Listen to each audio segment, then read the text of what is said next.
Okay, magandang gabi sa inyo lahat. We welcome you uli sa Reformed Bible Study.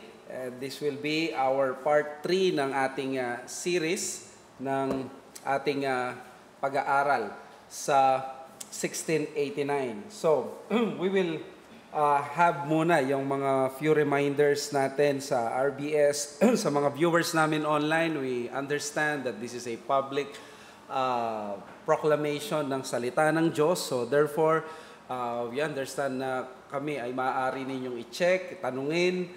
We will be under scrutiny, but remember that this is primarily intended para sa mga members namin. Pwede nyo pong i-download yung lesson natin, handouts, sa nakalagay dyan sa link that will be shared sa comment section below. We have also allotted ample amount of time to entertain yung mga questions nyo after the discussion, and please feel free na ibigay yung mga queries below or send a direct message to any of our SABC brethren here. We urge you to only ask yung mga concise at mga straight to the point questions related only to the topic, and please conduct it in a gentle and polite manner. We also beseech you that you would refrain from mentioning any personal and confidential details, especially those pertaining sa mga specific local churches or even ministers or brethren. Okay? So, let us proceed sa ating pinag-aaralan. Now, let us go directly na sa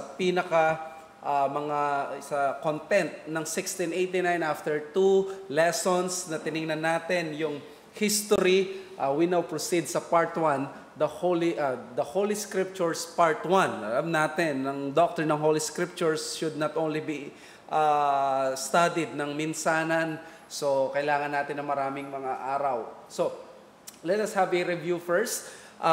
We said last week na nagkaroon ng fragmentation ng Protestantism doon sa napag-aralan natin dahil nga sa iba't ibang mga pananaw ng mga Kristiyano nung after ng Reformation. Nagkaroon ng mga Puritans. Sa mga Puritans, nagkaroon sila ng pananaw na kulang ang Reformation sa Church of England. So therefore, dahil nagkaroon ng iba't ibang mga sekta, ang magandang resulta naman nito, naging necessary lalo ang mga confessions. So yung mga creeds, confessions of faith. At sa ating pag-aaral, the Reformed Baptists nag-emerge mula sa mga separatists, mga Puritans, pero napagkamalan sila ng kanilang mga kasamahan ng mga reform na mga Anabaptist dahil sila ay nag-i-immersion. Yung mga Anabaptist noon, radical sila, yung mga nagkiklaim na kinakausap nila yung Diyos, kaya napaka-negative ng mga tingin nila ng mga tao noon sa mga Anabaptist. Sa kabilang banda, dahil sila ay Baptist, tingin sa kanila ay mga General Baptists, which of course Arminians at Free Will Baptists. And then, di pa nakatulong yung kanilang autonomous church polity na they reject the Presbyterian polity sa church at naging target sila ng bitter state persecution. Kaya nga, yung 1689 nung una, 1677 pa lang ito, tapos na, pero nilabas lang nung nagkaroon na ng tolerance sa mga religious organization. That's why the 1689 survived the tests of fire through the fire of misrepresentation and the fire of persecution. Now, punta na tayo sa pinaka-content. The first content ng 1689, the chapter 1, the first chapter of the 1689, of course, is the Scriptures, of the Holy Scriptures, and we will spend some time sa pag-aaral na to. Bago tayo pumunta dito, ano ngayon ang celebration ng buong mundo? Well, walang pasok ngayon at sigurado na-enjoy nyo yung bakasyon, pero kung mapansin nyo, ang mga Kristiyano, hindi tayo nagbabatian ng Happy Chinese New Year. Bakit tayo hindi nagsiselebrate ng Chinese New Year? Dahil ba sa atin, kasalanan na mag-celebrate mismo nung day na yon, na halimbawa February 1, gumamit tayo ng lunar calendar. Obviously, it's not the date ang pinaka-problema natin sa Chinese New Year, because there was a time na ang New Year sinelebrate ng April 1, kaya nga nagkaroon ng later on na April Fool's Day. So therefore, we are not against sa pag-celebrate anumang lunar calendar ang ginagawa mo. What we are against sa isang Chinese New Year, of course, is the belief na ang buhay ng tao at yung ating mga nangyayari sa ating paligid, nakukuha yan sa sinasawag na mga energies, positive energies, swerte, at sa mga iba't ibang mga pamamaraan ng feng shui. And of course, sa ating Kristiyano, that should be clear because in the scriptures, hindi tayo naniniwala sa swerte, lalong-lalo na sa malas. We believe in the providence of God dahil yan ang tinuturo ng salita ng Diyos. As Christians, we are people of the book and people by the book. And therefore, whatever that contradicts the Holy Scriptures, hindi natin yan ine-embrace. Kaya naman sa ating pag-aaral, tama lang, nasa first chapter ng pag-aaral ng 1689, alam natin, the very first topic is the Holy Scripture. Sabi ng 2 Timothy 3:16-17, all Scripture is breathed out by God and profitable for teaching, for reproof, for correction, and for training in righteousness, that the man of God may be competent, equipped for every good work. So, sinabi niya, lahat daw ng Scripture, at yung gramata dito, graphe, is of course the Old Testament, pero that's the available Bible noon.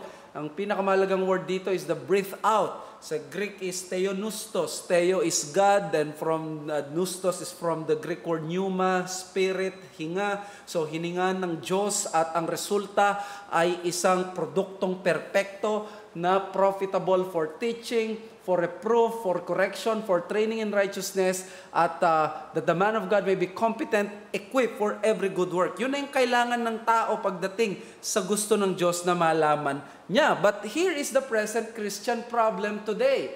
All professing Christians believe and uphold that the Word of God, that the Bible is the Word of God. But some, they incorrectly uphold yung salita ng Diyos. For example, one incorrect view that is very prevalent is that ang tingin ng mga tao sa Bible is a textbook for morality.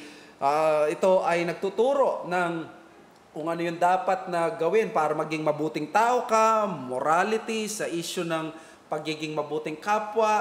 Well, the Bible tinuturo ng Ten Commandments yung perfect standard ng pagiging mabuting tao, but that is not the point of the Scriptures.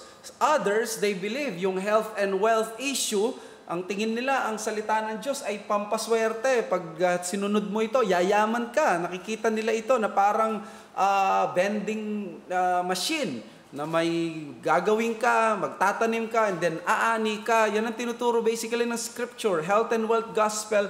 And then yung iba, self-help. Gusto mo bang sumaya, nalulungkot ka, may problema ka?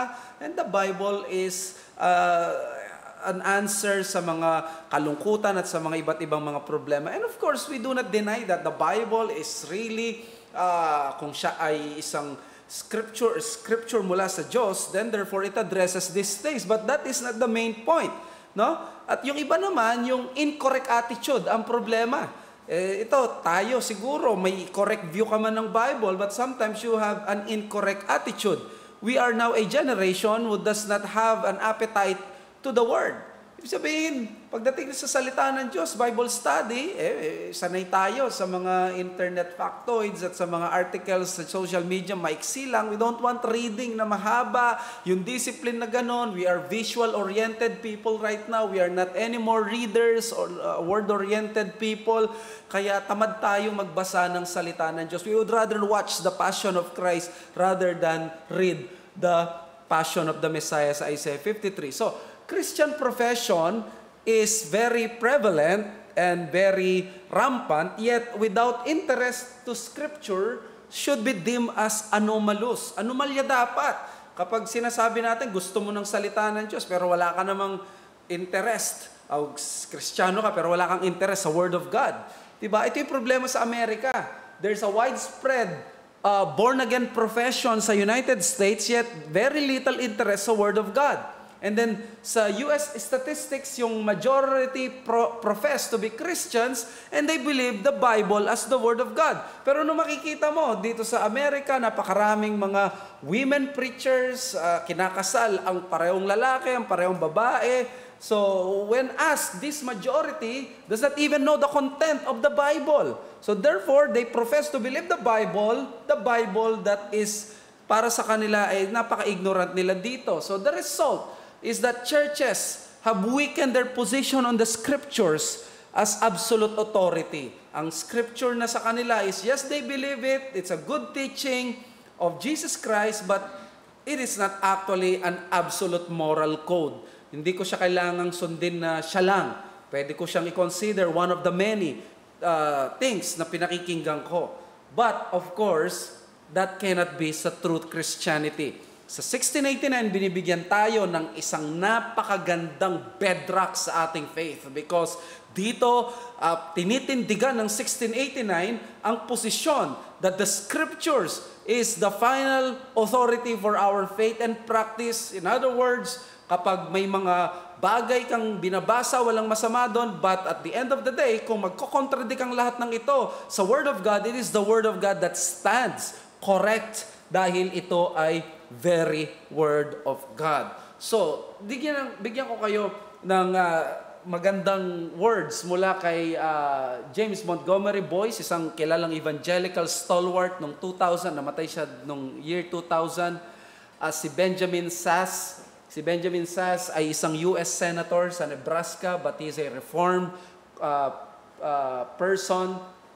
Sabi niya, Scripture alone is the inerrant rule of the church's life.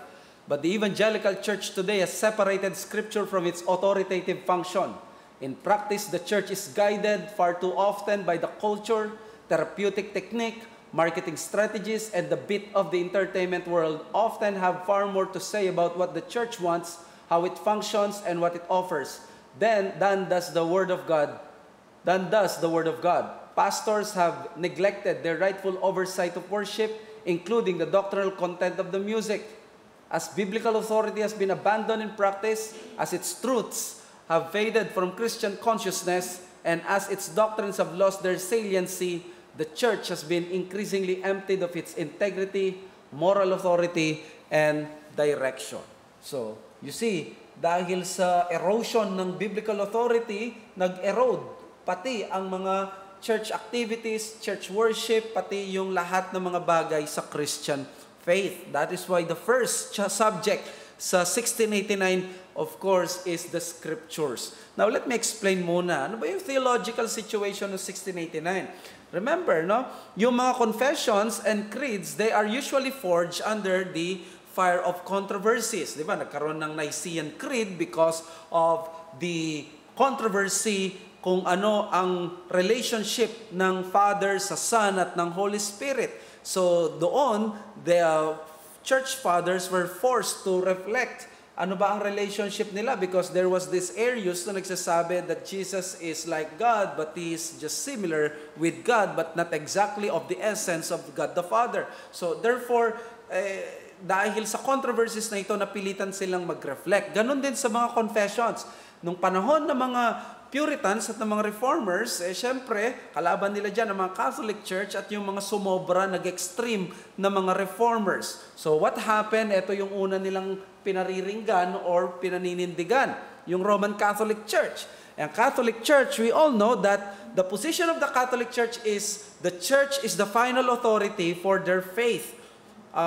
Sasabihin siguro ng mga Catholic, mali ka dyan, pastor. Ang official Catholic theology is ang scripture ang final authority with the church, tradition, and something like that.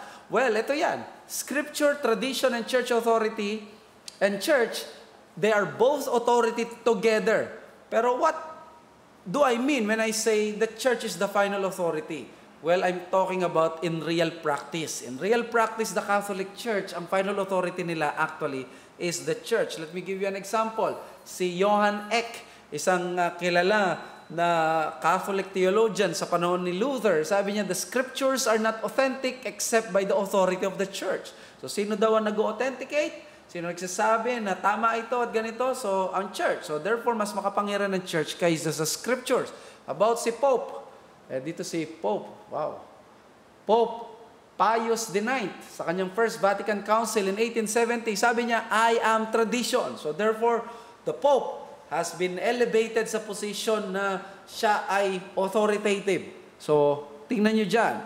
So, para sa kanila, the scripture is also infallible, and so the teaching authority of the councils and the popes. But we believe that the 1689, being heirs of the Reformation, drawing from reformational theology, the 1689 rejects the view that the church authorizes the scriptures. It only recognizes yung divine authority. So, sino nagsasabi na itong 66 books, ito lang ang Bible? Di ba may mga apocrypha pa? Di ba may mga iba pang Bible? Bakit 66 lang? Ang church ang nagsabi, so therefore ang church ang nagde-decide, mas makapangyarihan. No, hindi siya nag-authorize. Hindi siya nag-authenticate.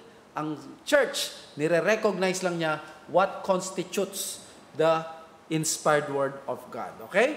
That is the problem of the Catholic Church. Next, the problem of the Anabaptist. Ito yung mga Anabaptist, mga nakita nila may point ang mga reformers, umalis sila sa Catholic Church, pero ang ginawa nila, naging sobra sila kaysa sa mga reformers. Naging extreme sila. Nag-claim sila ngayon ng direct revelation and prophetic gifts.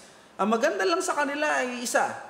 Naniwala sila na kailangan i-baptize sa mga binaptize nung sila ay baby pa. No? So, the 1689's explicit cessationism, alam natin ito, yung cessationism na ang pagsasalita ng Diyos through special revelation, sa mode niya ng special revelation, nag-cease at ng remaining mode na lang ay ang Scripture.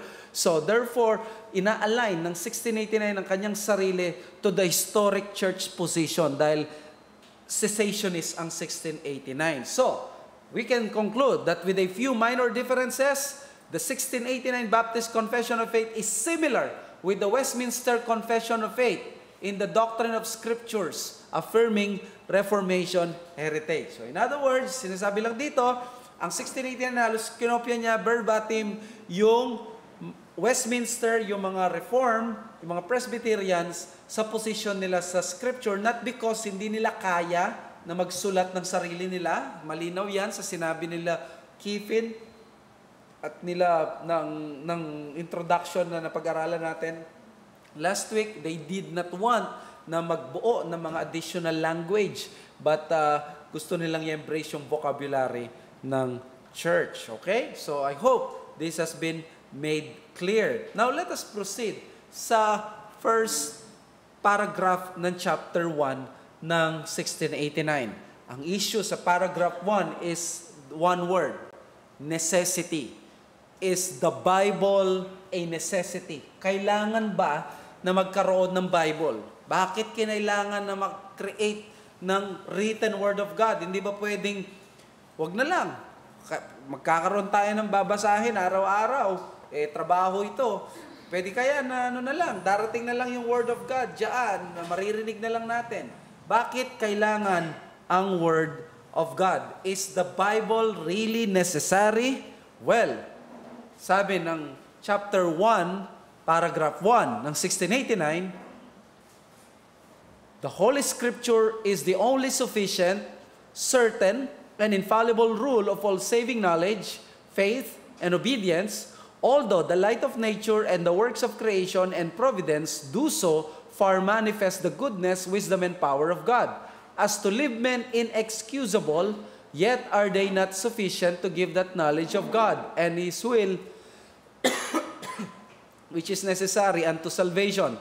Therefore, it pleased the Lord at sundry times and in diverse manners to reveal Himself and to declare that His will unto His church, and afterward for the better preserving and propagating of the truth, and for the more sure establishment and comfort of the church against the corruption of the flesh and the malice of Satan and of the world, to commit the same wholly unto writing, which maketh the Holy Scriptures to be most necessary, those former ways of God's revealing His will unto His people being now ceased.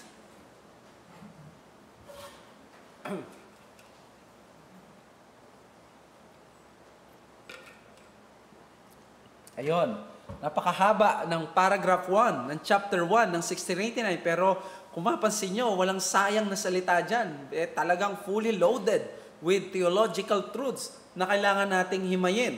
So, bigyan ko lang kayo ng idea, no? Again, ang paragraph 1 ng chapter 1 speaks of the necessity ng Scripture. So, nagtatanong, kailangan ba ng Bible? Sinagot na ng paragraph 1. And the 1689 strongly answers this question in the affirmative sense.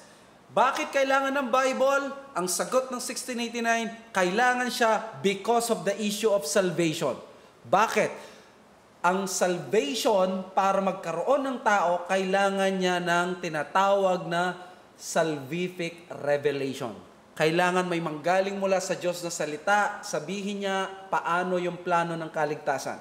Hindi mo makikita ang kaligtasan sa pagtingin sa isang puno, sa pagtingin sa isang bundok. Hindi mo malalaman na may Kristong namatay para sa kasalanan ng mga tao na nagkasala kung walang special revelation. So, that's it. Creation as general revelation is not sufficient to provide saving knowledge. Yan ang sinabi nung 1689. Kung mapansin nyo, di ba? Sabi niya doon, ayon, although the light of nature and the works of creation and providence do so far manifest the goodness, wisdom, and power of God. Sabi niya, ang general revelation, ang creation, nagmamanifest siya ng power, wisdom, goodness ng Diyos. Binibigyan tayong pagkain, wisdom, ang ganda ng pagkadesenyo nito, power, paano nangyari ito. So, yun ang binibigay ng general revelation. But, ang sabi niya dito, inexcusable lang tao para wala siyang masabi na hindi nila alam na may Diyos, but they are not sufficient to give that knowledge to God. Kita ninyo? Hindi sapat ang general revelation. So while people were already being saved, even without the written word, hindi naman natin sinasabi na ang scripture, nung hindi pa siya naisulat, wala pang naliligtas. May naliligtas na kahit hindi pa kompleto ang Bible. But what we're saying is they were not saved without the redemptive revelation. Hindi sila naliligtas nang wala ang redemptive na revelation. Ano ba yung redemptive revelation? Yung special na pakikipag-usap ng Diyos. So therefore, nung nagsalita ang Diyos kay Moses at sabi niya, Moses, pumunta ka sa Egypt at sabihin mo sa aking bayan that I am, tinutupad ko na yung aking pangako. In other words, yung pangako niya kay Abraham, tutuparin niya. And yung pangako niya kay Abraham is redemptive, salvific. Di ba? Pagliligtas yon. So therefore, yung ganung bagay, niligtas sila ng Panginoon through Moses, at yun yung special revelation. They were not saved without special revelation. So the absolute necessity of redemptive revelation requires now the necessity of Scripture. So in other words, ang Scripture ay isang uri ng redemptive revelation. Ang redemptive revelation, kailangan niya para malaman mo kung paano ka maligtas. Kinausap ng Diyos, nag-reveal siya ng redemption sa mga prophets, sa mga apostles, sa mga iba't ibang tao sa Old Testament, at yon ay bandang huli ginawang Scripture. So yan ang sabi ni Sam Waldron. Sabi ni Paul Enns sa kanyang Moody Handbook of Theology, special revelation has been necessitated because of man's sinful estate through the fall. In order to restore fallen humanity to fellowship with Himself, it was essential that God revealed the way of salvation and reconciliation. Hence, the essence of special revelation centers on the person of Jesus Christ. He is displayed in Scripture as the one who has explained the Father. Although in the past people have not seen God, Jesus has now given a full account of the Father. Jesus declared that both His words and His works demonstrated that He revealed the Father, and both His words and His works are accurately recorded in Scripture. So, dali lang.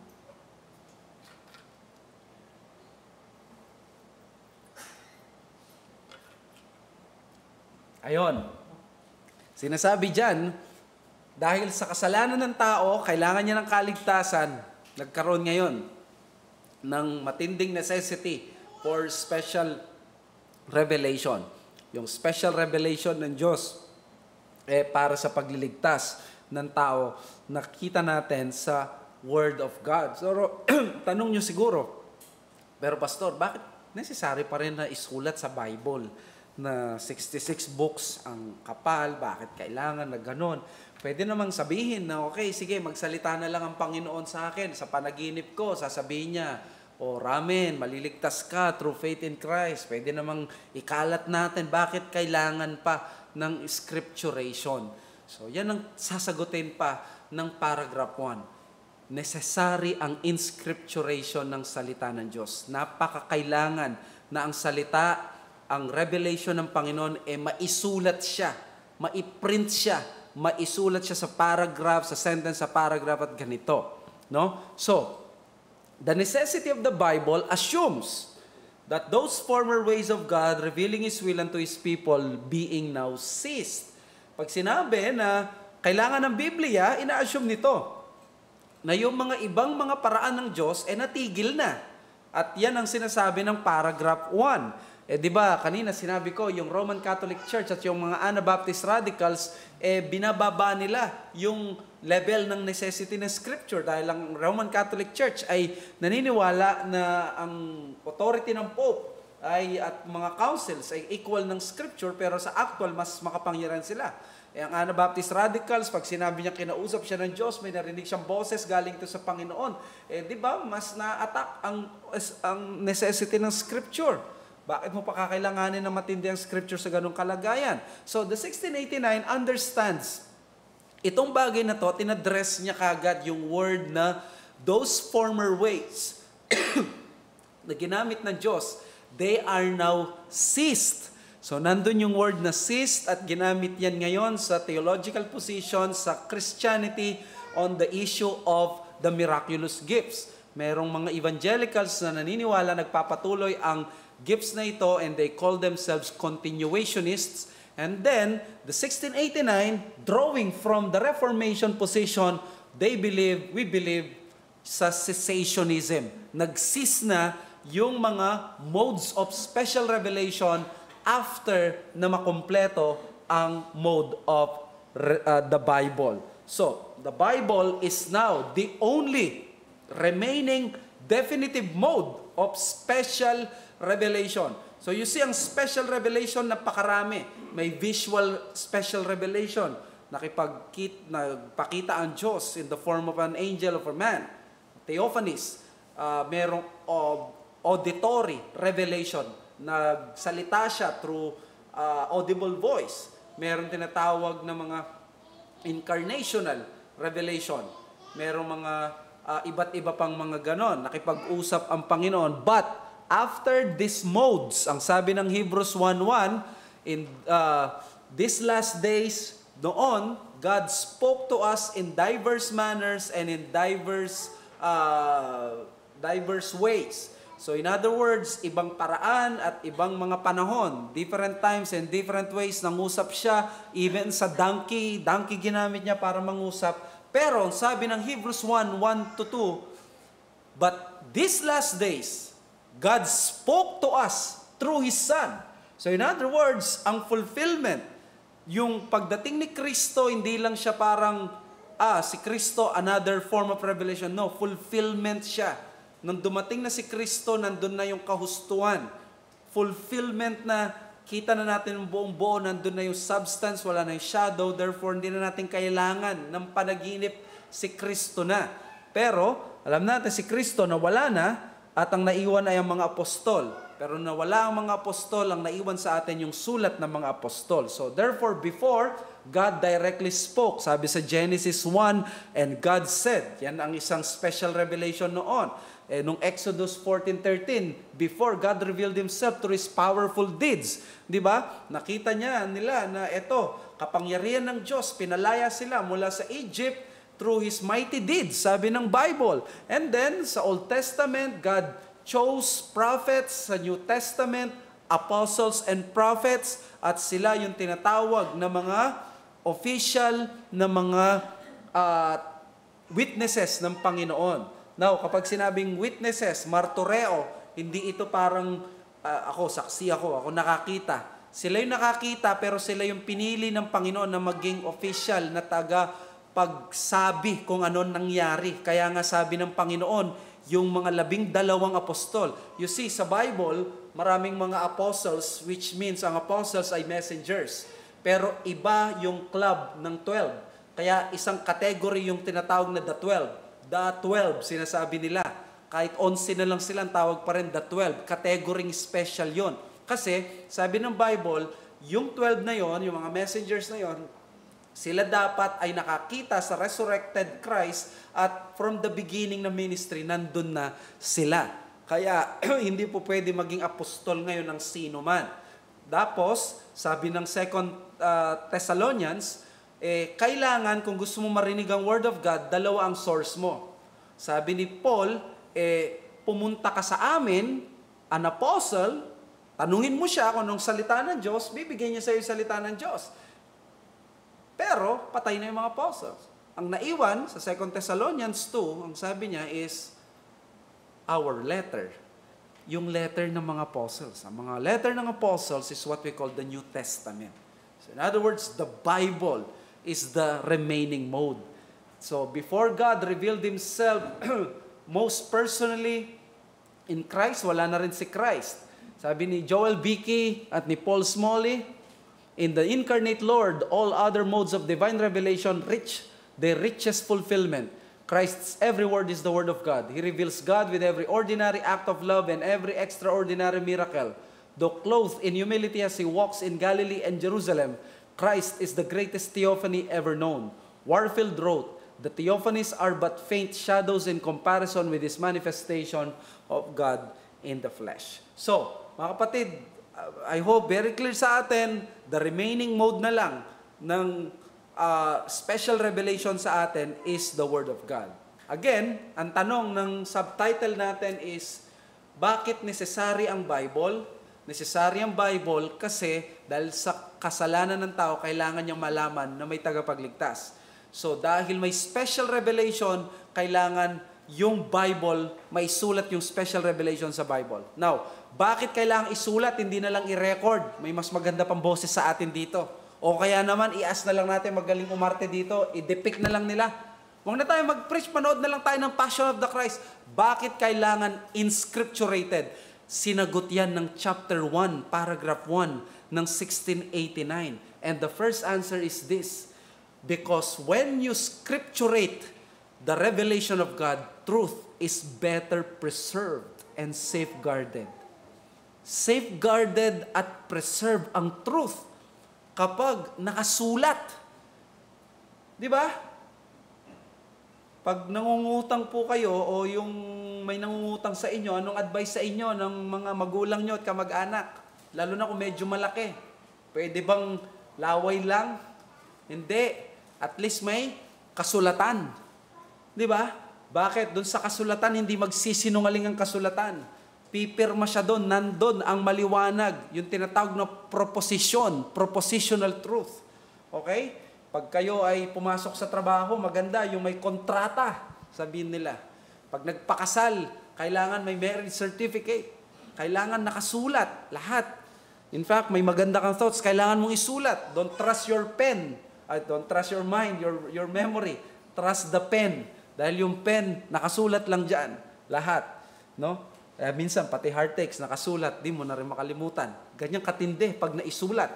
Kaya, dito, ang Word of God, napakahalaga ma-inscripturate because sabi ng 1689 paragraph 1, for the better preserving of the truth. Hindi lang yon, for the more sure establishment and comfort of the church against the corruption of the flesh and the malice of Satan and of the world. Wow, heavy ito.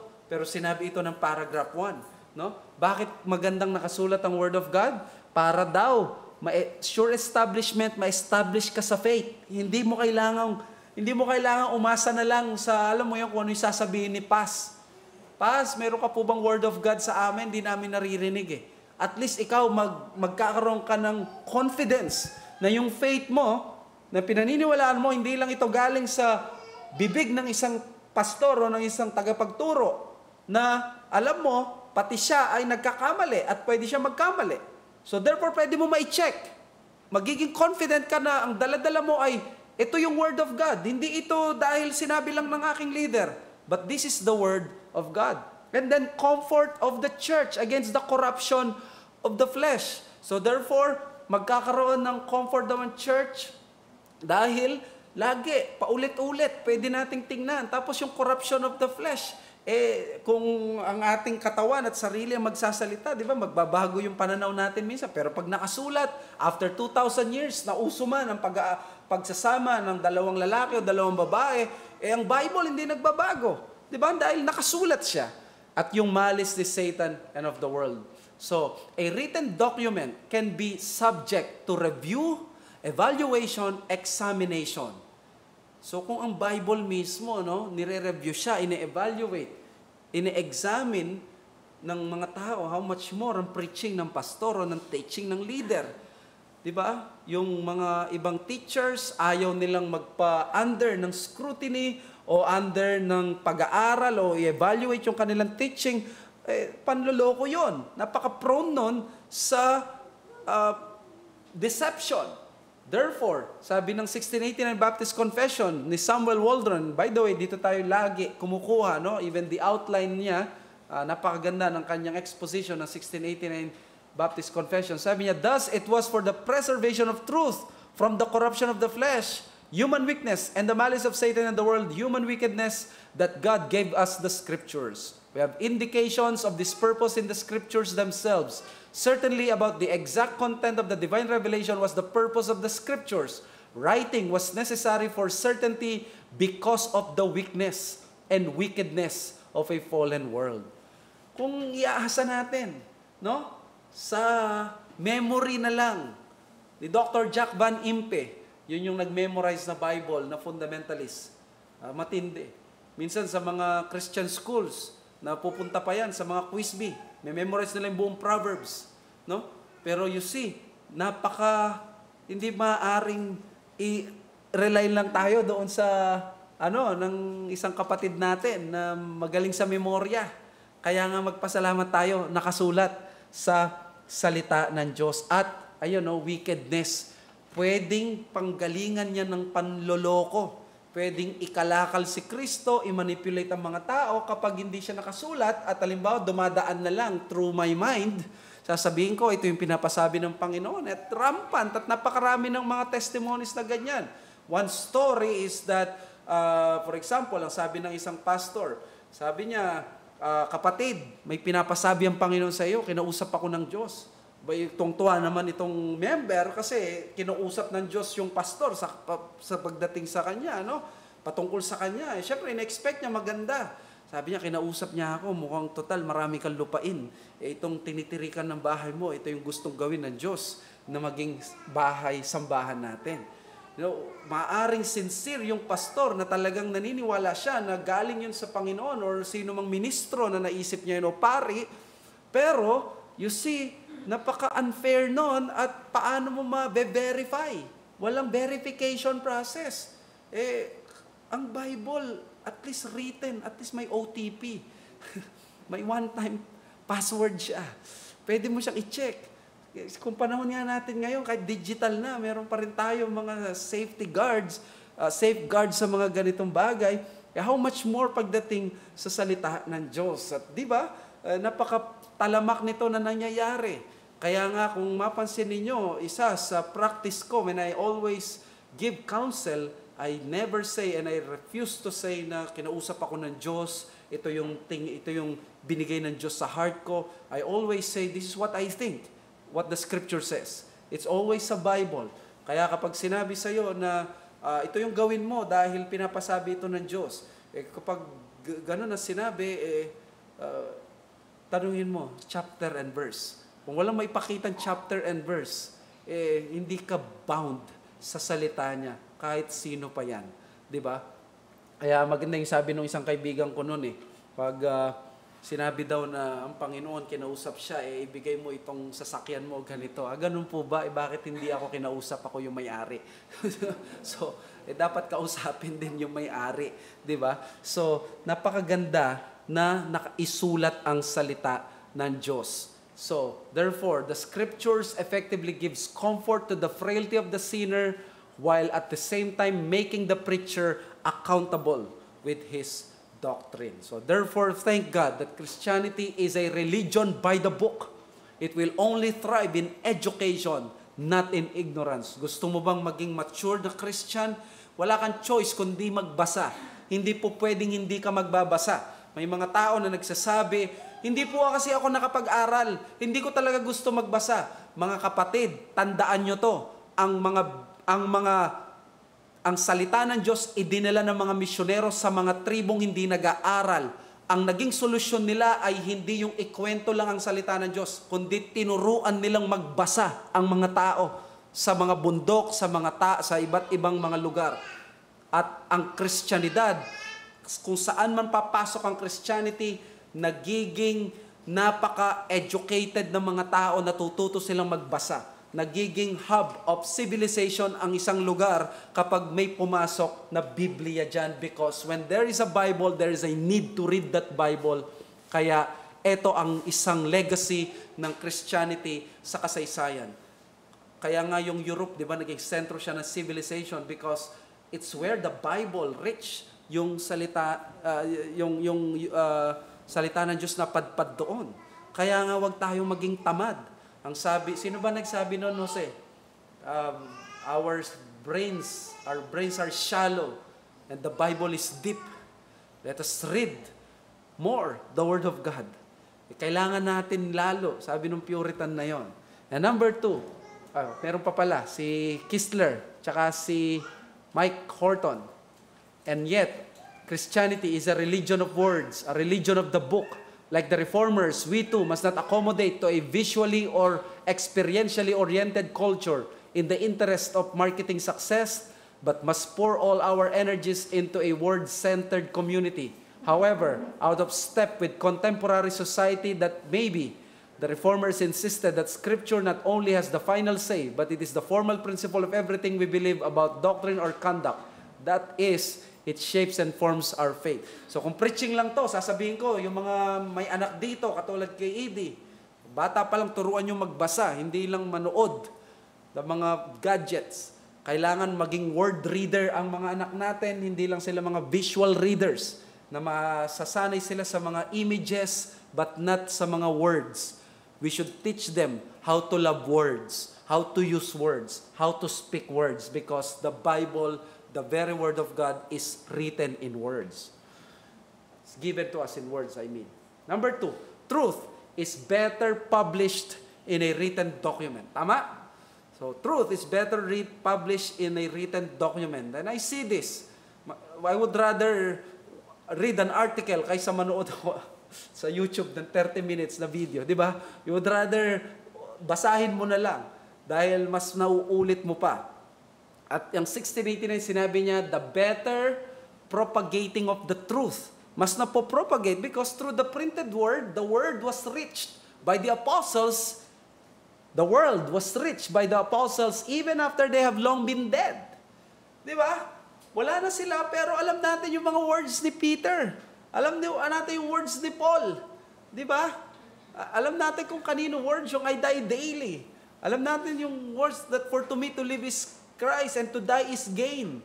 Di ba? Because of those things, hindi siya parang ni-reenact na lang, sinapelikula, well, nothing wrong kung isa sa pelikula, but this is, mas napapublish ang katotohanan kapag naisusulat. That is why, that is the blessing of an inscripturated word of God. Mas naaabot at ang mga iba't ibang mga tao. Diba? Kahit matay ka na, kung may libro ka, babasahin pa rin yan. Makikita pa rin yan. Kaysa yung naikwento lang. Diba? Minsan, sinasabi ko sa mga anak ko, alam nyo ba yung si Apo ninyo, yung lolo ninyo, si Apong Efren, meron siya laging inaawit nun sa mga bata kami. Dapat maipasa namin sa iyo, sabi ko. Baka mamatay yung tradisyon at hindi na maipasa yung ganong mga inaawit niya o yung mga ganong bagay kasi Kapampangan, di ba? So you want na mag-propagate yon. Pero kung maisusulat mo lang yon at may store mo sa isang drive at may piprint mo, that will be forever na nakasulat na. At syempre naka-record na. So napakaganda ng scripture, mga kapatid. The most thrilling Christian experience is to commune with God in the scriptures, not to wait for an audible voice from heaven. Yan ang napakaganda. because napipreserve at nasi-safeguard ang truth, nagbibring ng comfort sa atin. Mas mathrill ka dun sa anticipation na magbabasa ka ng Word of God kaysa yung malalaman mo, mai-impress ka, ano bang kalooban ng Diyos, ganito, ganyan. No. Don't lose that, yung thrill na ikaw ay nagbubukas ng Biblia, na kapag binubuksan mong Biblia mo, naririnig mo, nakikita mo dyan ang salita mismo ng Diyos. Kung paano niya sinabi ito sa kalangitan, ganito niya sinabi sa Biblia. It's the Word of God. So kung magtatanong ka, Lord, speak to me. Speak to us, O Lord. Ang gagawin sa'yo ng Diyos, magpapadala lang siya Biblia sa'yo. Because the next Word of God na hintayin mo is the second coming of Christ. Any question sa ating pag-aaral?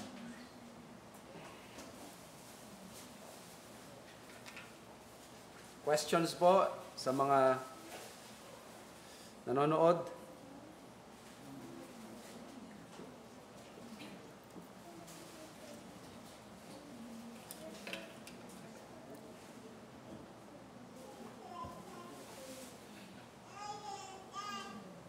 Wow, batiin muna natin yung mga nanonood mula sa napakalayong lugar, Rojas City, Capiz.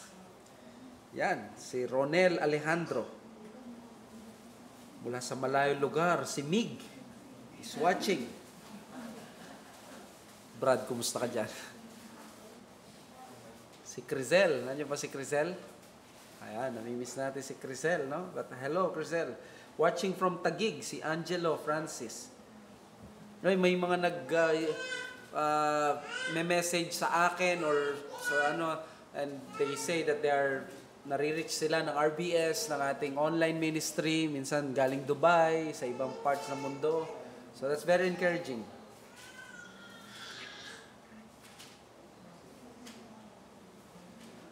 Si Ramil Perez. Thank you, sir. Si JP Dungka.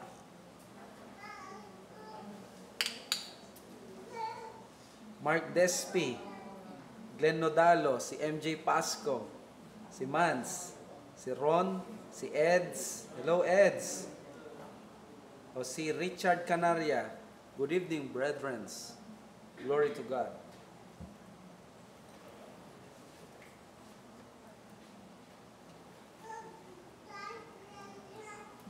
Walang question, walang comments. Parang si Edie lang ang may comment, ah.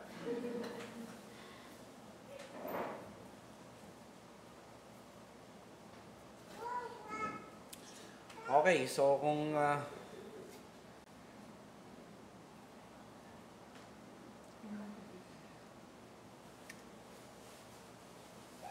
wala na tayong tanong, Lord willing, next week, kung ang question natin necessary ba ang isang Bible? Necessary bang naisulat?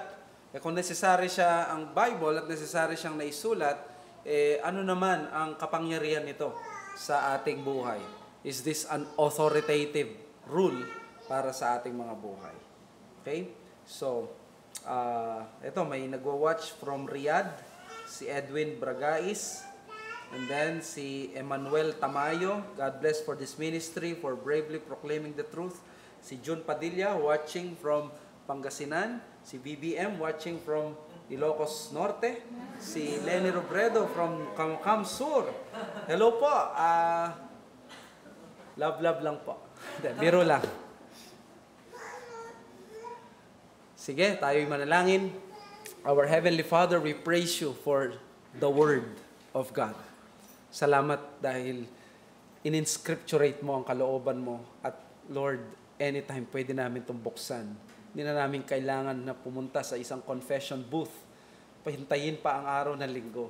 Hindi na namin kailangan maghintay pa sa isang priest or sa isang minister. What we just need to do is to open our Bibles, and there we see your will, your truth, and it is preserved and it is safeguarded for the intention of the comfort of the saints and for bringing us strength sa aming mga pananampalataya. Continue to develop in us a love, a thrill sa pagbabasa ng salita ng Diyos. higit pa sa anumang spectacular na mga bagay na pinapakita ng mundong ito. Thank you, Lord, at nawa, pagpalain niyo po even our prayer meeting after this. In Jesus' name we pray. Amen.